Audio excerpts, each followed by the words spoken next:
ശബരിമലയിൽ സ്വർണം കട്ടോണ്ടുപോയി എൻ അയ്യന്റെ വിഗ്രഹം അടിച്ചു മാറ്റി. നേഷൻ ഫെസ്റ്റിൽ ഇന്ന് നമ്മോടൊപ്പം അതിഥിയായിട്ടുള്ളത് അഡ്വക്കേറ്റ് വസന്ത് തെങ്ങുംപള്ളിയാണ്. നമസ്കാരം.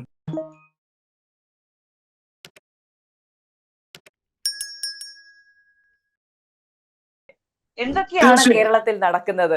തീർച്ചയായും ഇത് ഭക്തന്മാരെ വേദനിപ്പിച്ചു എന്നാണ് പിണറായി സർക്കാർ പറയുന്നത്. അത് ശരിയാണ്. പക്ഷെ അയ്യപ്പ ഭക്തന്മാരെ അല്ല, അത് പിണറായി ഭക്തന്മാരെയാണ് വേദനിപ്പിച്ചത് എന്നാണ് യാഥാർത്ഥ്യം. പിണറായി ഭക്തന്മാരായ ചില കടത്തിൽ പറഞ്ഞാൽ ചില അന്തം കമ്മികൾക്ക് അവർക്ക് അവരുടെ ഉള്ളിൽ ഇതങ്ങ് കൊണ്ടു അവരുടെ വായിൽ പോലും അറിയാതെ ഈ പാട്ട് വരികയാണ്. വെളിയിലേക്ക് ഇറങ്ങുമ്പോൾ നമ്മളിങ്ങനെ മൂളിപ്പാട്ട് പാടുമല്ലോ, കുളിക്കാൻ കയറുമ്പോഴൊക്കെ മൂളിപ്പാട്ട് പാടുന്ന കമ്മികളുടെ പോലും ചുണ്ടിലേക്ക് സ്വർണം കട്ടത് ആരപ്പ, അത് സഹാക്കളാണ് അയ്യപ്പ എന്ന പാട്ട് വന്നുകൊണ്ടിരിക്കുകയാണ്. അപ്പൊ ആ പാട്ടിനെ ബാൻ ചെയ്ത് കളയാൻ വേണ്ടി കേരളത്തിലെ അഭിനവ കിങ് ജോങ് ഉന്ന് ഇറങ്ങി പുറപ്പെട്ടിരിക്കുകയാണ്. നോക്കൂ, ഇന്ന് FIR ഇട്ടിരിക്കുന്നു. BNS 299 353 1C എടുത്തിരിക്കുന്നത്. ആ വകുപ്പുകളുടെ പ്രത്യേകത മതസ്പർദ്ധ വളർത്തി എന്നാണ് പറയുന്നത്. മേഘം നോക്കൂ, ഇന്നലെ എന്റെ കൂടെ ചർച്ചയിൽ പങ്കെടുത്ത ഹിന്ദു സഹോദരങ്ങളായിട്ടുള്ള പാനലിസ്റ്റുകൾ അവരെല്ലാം പറയുകയാണ് ഞങ്ങളുടെ ആരുടെയും മത വികാരത്തെ ഇത് വ്രണപ്പെടുത്തിയിട്ടില്ല. അപ്പൊ ഈ പരാതി കൊടുത്തത് കമ്മ്യൂണിസ്റ്റുകളാണെങ്കിൽ ഞാനൊരു സംശയം ചോദിക്കട്ടെ, കമ്മ്യൂണിസ്റ്റുകൾക്ക് മതമുണ്ടോ? മതമില്ല. അപ്പൊ ആ മതമില്ലാത്ത ഒരാളുടെ എന്ത് മതവികാരമാണ് ഇത് വ്രണപ്പെടുത്തുക? രണ്ട്, അയ്യപ്പന്റെ ശാസ്താവിന്റെ നൈഷ്ഠിക ബ്രഹ്മചര്യത്തെ തകർത്ത് തരിപ്പണമാക്കി അവിടെ ബിന്ദു അമ്മിണിയെയും കനകദുർഗയും രഹന ഫാത്തിമയും കൊണ്ടുപോയി രാത്രിക്ക് രാത്രി കയറ്റിയപ്പോ തകരാത്ത എന്ത് മതവികാരമാണ്? സ്വർണം കട്ടത് ആരപ്പ, അത് സഹാക്കളാണ് അയ്യപ്പ എന്ന പാട്ട് പാടുമ്പോൾ ഉള്ള ബുദ്ധിമുട്ട് ആർക്കാണ് ഉണ്ടാവുന്നത് എന്ന് പ്രധാനപ്പെട്ട ചോദ്യമല്ലേ. ഇനി ആ പാട്ട് ബാൻ ചെയ്താൽ, ഇന്നലെ ഒരു ചർച്ചയിൽ ഞാൻ മറ്റൊരു പാട്ട് പാടി, അതുപോലെ പുതിയ പുതിയ പാട്ടുകൾ വന്നുകൊണ്ടിരിക്കും. ആരെയാണ് ഇവര് ഭീഷണിപ്പെടുത്തുന്നത്? നോക്കൂ, ഈ പാട്ടുണ്ടല്ലോ, ഈ പാട്ട് ശരിക്കും പറഞ്ഞാൽ ഈ പാട്ടിന്റെ ഈണം എന്ന് പറയുന്നത് ശബരിമലയ്ക്ക് പോകുന്ന വിശ്വാസികൾ അവരുടെ പരിദേവനങ്ങൾ, അവരുടെ ബുദ്ധിമുട്ടുകൾ, വിഷമങ്ങൾ ഇതൊക്കെ പറഞ്ഞുകൊണ്ട് എന്ത് ചെയ്യും അയ്യപ്പ, അത് നീ തന്നെ അയ്യപ്പ എന്നൊക്കെ പാടിക്കൊണ്ട് പോകുന്നതാണ്. കാനനവാസ അയ്യപ്പ എന്ന് പാടിക്കൊണ്ട്. അപ്പോ സാധാരണക്കാരായിട്ടുള്ള കേരളത്തിലെ ജനത്തിന്റെ പരിദേവനമാണ് നിന്റെ സ്വർണം കട്ടത് ആരപ്പ എന്ന് അവർ പാടുകയാണ്. അപ്പം അത് അയ്യപ്പ, അത് സഹാക്കൾ തന്നെയാണ് അയ്യപ്പ, നിന്റെ ചുറ്റും കൊള്ളരുതാത്തവന്മാരാണ്, നിന്നെ നീ തന്നെ കാത്തോണേ എന്ന് പാടുകയാണ്. നമുക്ക് പണ്ടൊക്കെ ശബരിമലയിലേക്ക് ചെല്ലുമ്പോ അവിടെ നമ്മൾ ഈ പറയുന്ന ശബരിമലയിലെ വിശ്വാസികൾ പാടുന്നത് കാനനവാസ അയ്യപ്പ ഞങ്ങളെ നീ കാത്തോണേ എന്നാണ്. ഞങ്ങളെ എന്ന് വെച്ചാൽ മനുഷ്യരായ ഞങ്ങളെ എല്ലാം നീ കാക്കണേ എന്ന് പറഞ്ഞുകൊണ്ടാണ് ഈ ശബരിമലയിലേക്ക് പോകുന്ന വിശ്വാസികൾ കാനനപാതയിലൂടെ പോകുന്നത്. പക്ഷെ ഇന്ന് ശബരിമലയിൽ ചെല്ലുമ്പോ ശ്രീ ശാസ്താവ് തന്നെ അയ്യപ്പ ഭക്തരോട് പറയണം, മക്കളെ നിങ്ങൾ ഇടയ്ക്കൊക്കെ വന്ന് ഇവിടെ ഒന്ന് നോക്കണം.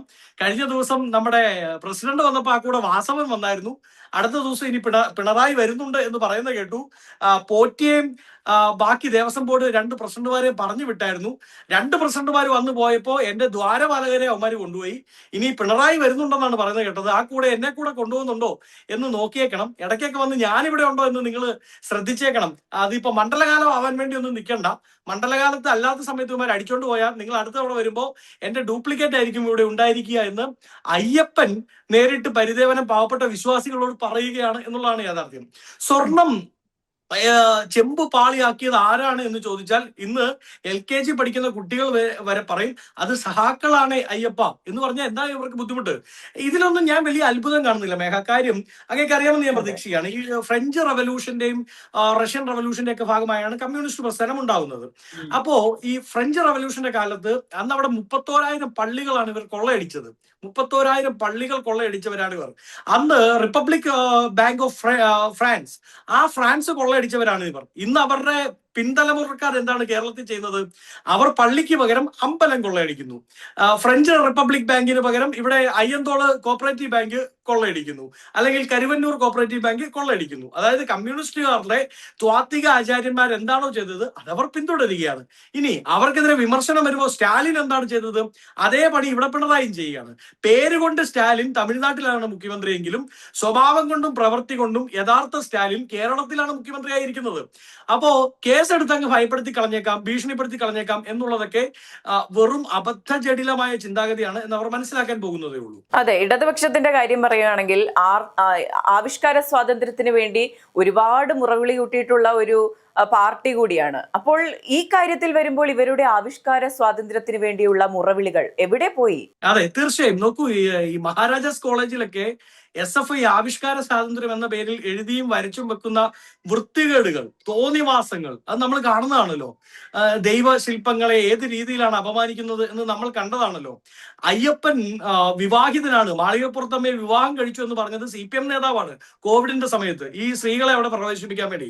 നൈഷ്ഠിക ബ്രഹ്മചാരിയായ അയ്യപ്പൻ ബ്രഹ്മചാരിയല്ല, അയാൾ വിവാഹിതനാണ് എന്ന് പറഞ്ഞു പരത്തിയ ടീംസാണ് ആര്, ഈ കമ്മ്യൂണിസ്റ്റുകൾ അല്ലെങ്കിൽ ഈ കമ്മിക്കൂട്ടങ്ങൾ. അവരിപ്പോ ഞാൻ ആലോചിക്കുന്നത്, ഞാനൊരു ക്രിസ്ത്യൻ മതവിശ്വാസിയാണ്, മേഘം അങ്ങനെയാണെന്നാണ് ഞാൻ വിചാരിക്കുന്നത്. പക്ഷേ ഈ അയ്യപ്പന്റെ കാര്യത്തിൽ എനിക്ക് ഭയങ്കര അത്ഭുതം തോന്നിയാണ്. ഏത് കൂട്ടരാണോ അയ്യപ്പനെ നശിപ്പിക്കാൻ ഇറങ്ങി പുറപ്പെട്ടത്, ഏത് കൂട്ടരാണോ അവിടെ സ്ത്രീകളെ കയറ്റാൻ ശ്രമിച്ചത്, ഏത് കൂട്ടരാണോ ശബരിമലയെ തച്ചു തകർക്കാൻ ശ്രമിച്ചത്, അതേ കൂട്ടരെ കൊണ്ട് തന്നെ അയ്യപ്പനെതിരായി പാട്ടെഴുതിയാൽ ഞങ്ങൾ കേസെടുക്കും കേട്ടോ എന്ന് പറഞ്ഞ് വലിയ അയ്യപ്പ വിശ്വാസികളാക്കി മാറ്റിയത് അയ്യപ്പന്റെ മായ എന്നല്ലാതെ എന്ത് പറയാനാണ്? അയ്യപ്പന്റെ തന്നെ മായയായിട്ടാണ് ഞാനതിനെ കാണുന്നത്. അതായത് പിണറായിയും കൂട്ടരെയും വലിയ അയ്യപ്പ വിശ്വാസികളാക്കി മാറ്റി കറുപ്പെടുത്ത് വ്രതമെടുത്ത് നാളെ പിണറായി വിജയൻ ശബരിമല കയറിയാലും അത്ഭുതപ്പെടാനില്ല എന്നുള്ളതാണ് യാഥാർത്ഥ്യം. അതെ, ഈ ശബരിമല വിഷയത്തിൽ തന്നെ നമ്മൾ എടുത്തു നോക്കുകയാണെങ്കിൽ നവോത്ഥാനത്തിന്റെ പേരിൽ സ്ത്രീ പ്രവേശനത്തിന് വേണ്ടിയിട്ട് അവർക്കൊപ്പം നിൽക്കുന്നു. അത് കഴിയുന്നു. അതിനുശേഷം വരുന്നത് ആഗോള അയ്യപ്പ സംഗമം വരുന്നു. ആഗോള അയ്യപ്പ സംഗമത്തിൽ അയ്യപ്പന്മാരെ അവർക്കൊപ്പം നിൽക്കുന്നു. അതിനുശേഷം സ്വർണ്ണക്കൊള്ള വരുന്നു, സ്വർണം കട്ടു എന്ന് തന്നെ മനസ്സിലാക്കുന്നു. അതിനുശേഷം പല സംഭവ വികാസങ്ങൾ ഉണ്ടാവുകയാണ്. ഇപ്പോൾ ഈ പാരഡി ഗാനത്തിനെതിരെ മതവികാരം വ്രണപ്പെട്ടു എന്ന് പറയുന്നു. ശരിക്കും ഇവരുടെ നയം എന്താണ്? ഇവരെന്താണ് ഉദ്ദേശിക്കുന്നത്? ഇരട്ടത്താപ്പ് എന്നൊക്കെ പറഞ്ഞാൽ കുറഞ്ഞു പോകില്ലേ? അല്ല, ഇരട്ടത്താപ്പ് എന്നുള്ളതല്ല. ഒരു സിനിമയിൽ പറയില്ലേ, ബൂർഷയെ തോപ്പിക്കണമെങ്കിൽ ബൂർഷയുടെ അപ്പനാവണം എന്ന്. അപ്പൊ ഇരട്ടത്താപ്പിന്റെ ഉസ്താദുമാരാണ്, അല്ലെങ്കിൽ ഇരട്ടത്താപ്പിന്റെ അപ്പൂപ്പന്മാരാണ് ഈ CPM സഹാക്കൾ എന്നുള്ളതാണ് യാഥാർത്ഥ്യം. അതൊക്കെ അവരുടെ ബ്ലഡിലുള്ളതാണ്. നോക്കൂ, കമ്പ്യൂട്ടർ വന്ന സമയത്ത് പണിയെത്തിക്കൂ കൈകളിലെല്ലാം എന്നിട്ടാവാം കമ്പ്യൂട്ടർ എന്ന് പറഞ്ഞ ടീംസാണ് ഇന്ന് ഇത് AI ആണ് അതുണ്ടാക്കിയത്, AI ആണ് ഇത് ഉണ്ടാക്കിയത് എന്ന് പറയുന്നത്. കൊച്ചി മെട്രോയ്ക്കെതിരെ സമരം ചെയ്തവരാണ് ഇന്ന് കൊച്ചി മെട്രോയിൽ കയറി യാത്ര ചെയ്യുന്നത്. ഇൻഫോ പാർക്ക്, കിൻഫ്ര, എന്തൊക്കെ, ഗെയിൽ പൈപ്പ് ലൈനെതിരെ സമരം ചെയ്ത P രാജീവ് മന്ത്രിയാണ് പിന്നീട് ഗെയിൽ പൈപ്പ് ലൈൻ ഉദ്ഘാടനം ചെയ്യുന്നത്. അതായത് ഇവർ അധികാരത്തിൽ ഇരിക്കുമ്പോൾ ഇവർ ചെയ്യുന്നതല്ല, വെളിയിലിരിക്കുമ്പോൾ ചെയ്യുന്നതല്ല, അധികാരത്തിൽ ഇരിക്കുമ്പോൾ. അപ്പൊ ഇരട്ടത്താപ്പ് എന്ന വാക്ക് കണ്ടുപിടിച്ച് തന്നെ ഇടതുപക്ഷം ആണ് ഇരട്ടത്താപ്പ് കണ്ടുപിടിച്ചത് എന്ന് നമ്മൾ പറഞ്ഞാൽ അത് അത്ഭുതം അതിൽ കൂറേണ്ടതായിട്ടില്ല എന്നുള്ളതാണ് യാഥാർത്ഥ്യം.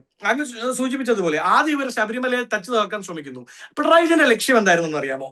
ഈ ശബരിമലയിൽ സ്ത്രീ പ്രവേശനം യാഥാർത്ഥ്യമാക്കി കഴിയുമ്പോൾ നാളെ എന്റെ മേഘയുടെയൊക്കെ കുട്ടികൾ ചരിത്രം പഠിക്കുമ്പോൾ, നമ്മുടെയൊക്കെ കുഞ്ഞു കുട്ടികളാണല്ലോ, അവരൊരു 10 വർഷം കഴിഞ്ഞ് ചരിത്രം പഠിക്കുമ്പോൾ കേരളത്തിന്റെ നവോത്ഥാന നായകർ ആരൊക്കെ, ശ്രീനാരായണ ഗുരു, നമ്മുടെ ചാവറയച്ചൻ, പിണറായി വിജയൻ എന്ന് കാണണമെന്നാണ് ഇദ്ദേഹം ആഗ്രഹിച്ചത്.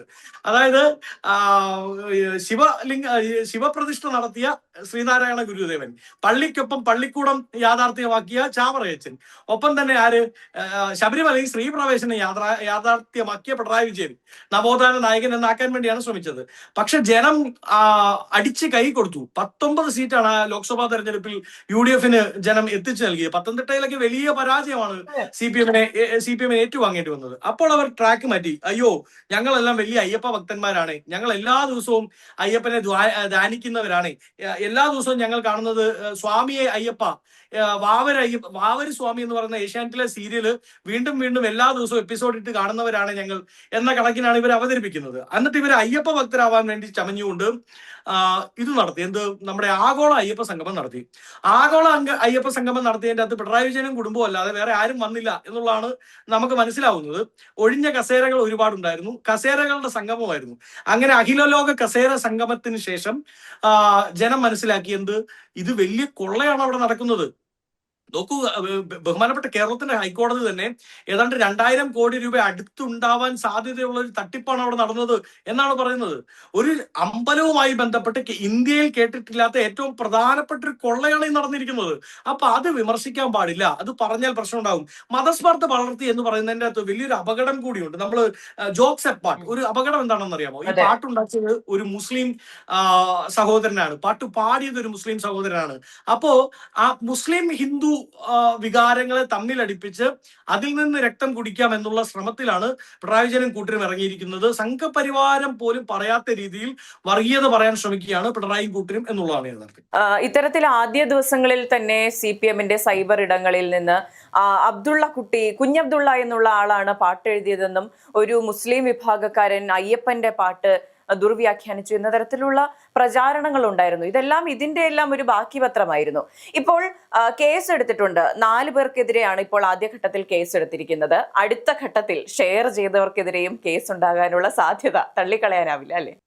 അല്ല, നോക്കൂ, പടക്കം പൊട്ടിച്ചവർക്കെതിരെ മാത്രമല്ല, പടക്കത്തിന്റെ ശബ്ദം കേട്ടവർക്കെതിരെയും കേസെടുക്കും എന്നുള്ള നിലപാടിലാണ് ഇവർ നിൽക്കുന്നത്. അപ്പോ അവര് പടക്കം ഉണ്ടാക്കിയവർക്കെതിരെയും കേസെടുക്കട്ടെ, യാതൊരു പ്രശ്നമില്ല. ഞങ്ങൾക്കെതിരെ ഇതിൽ എഴുതിയവരോ പാടിയവരോ ആരും കോൺഗ്രസ് അനുഭാവികളല്ല.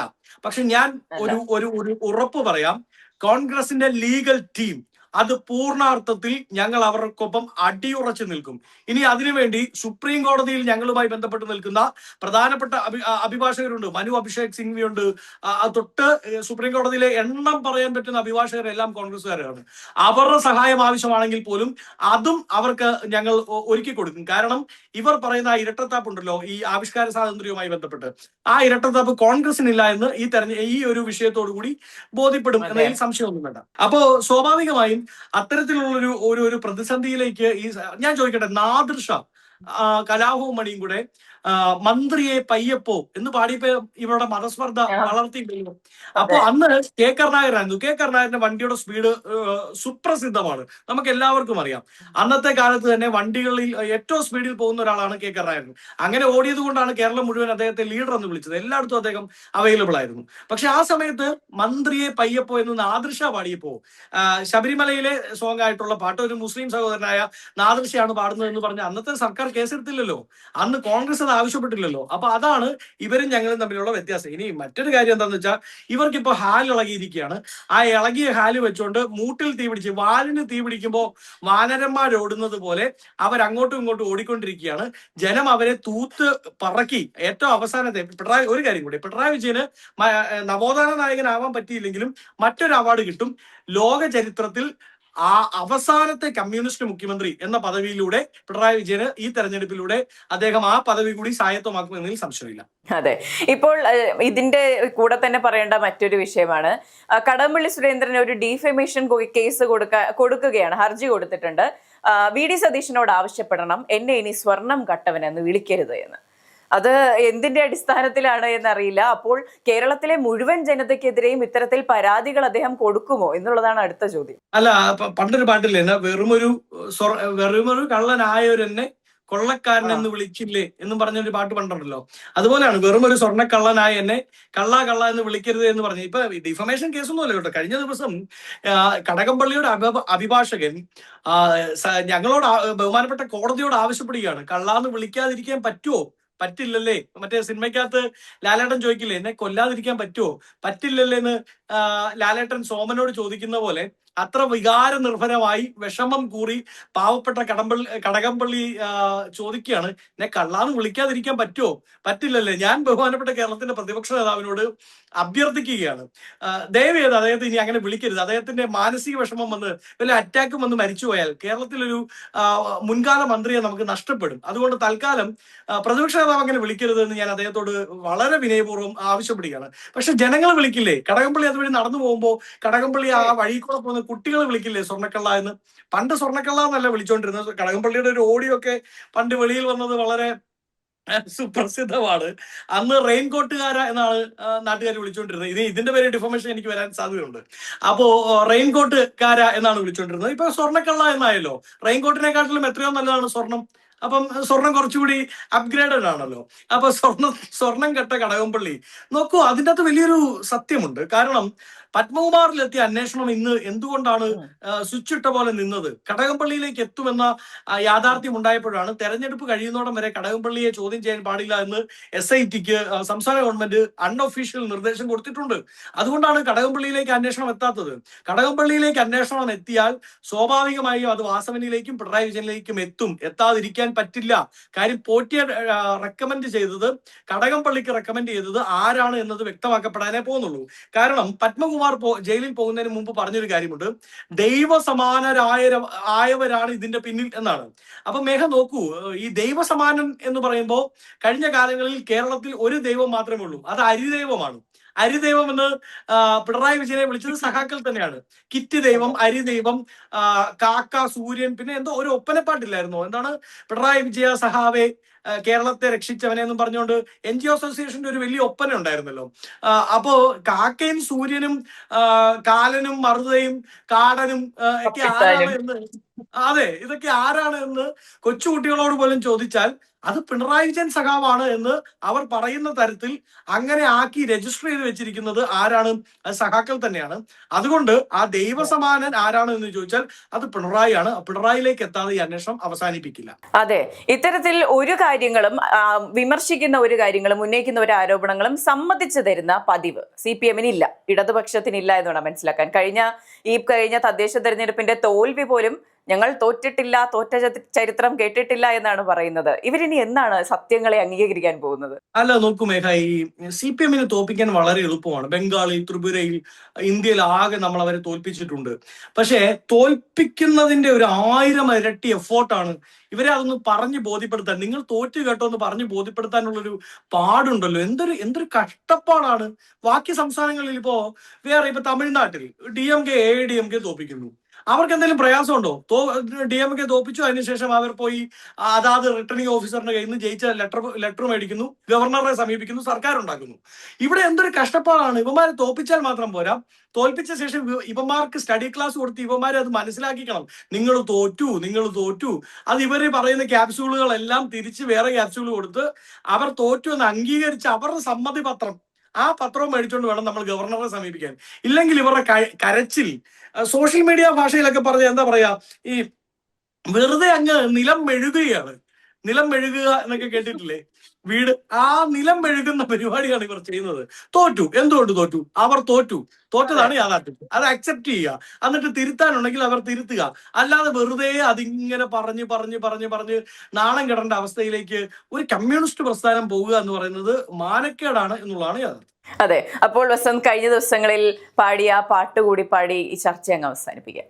ശബരിമലയിൽ സ്വർണം കട്ടോണ്ടുപോയി അയ്യന്റെ വിഗ്രഹം അടിച്ചു മാറ്റി, ഭക്തകോടി തേടിയെത്തും സന്നിധാനത്തിൽ നിൻ വിഗ്രഹമാതെങ്കിലും ഇന്ന് ഒറിജിനലാണോ? ഇതുപോലെ ഒരുപാട് പാട്ടുകൾ വരും ദിവസങ്ങളിൽ വരും. സഹാക്കൾ ഒരെണ്ണം ബാൻ ചെയ്യുമ്പോൾ പുതിയ 10 പാട്ടുകൾ പൊളച്ചു മുന്തും. അത് കേട്ട് ഇവർ ഏതെങ്കിലും നല്ലൊരു ഹെഡ്സെറ്റ്, JBLന്റെയോ നല്ല ശബ്ദം വെളിയിൽ നിന്നുള്ള ശബ്ദം കേൾക്കാത്ത ഹെഡ്സെറ്റ് മേടിച്ച് ഇവർ മറ്റേ മനുഷ്യനാകണം,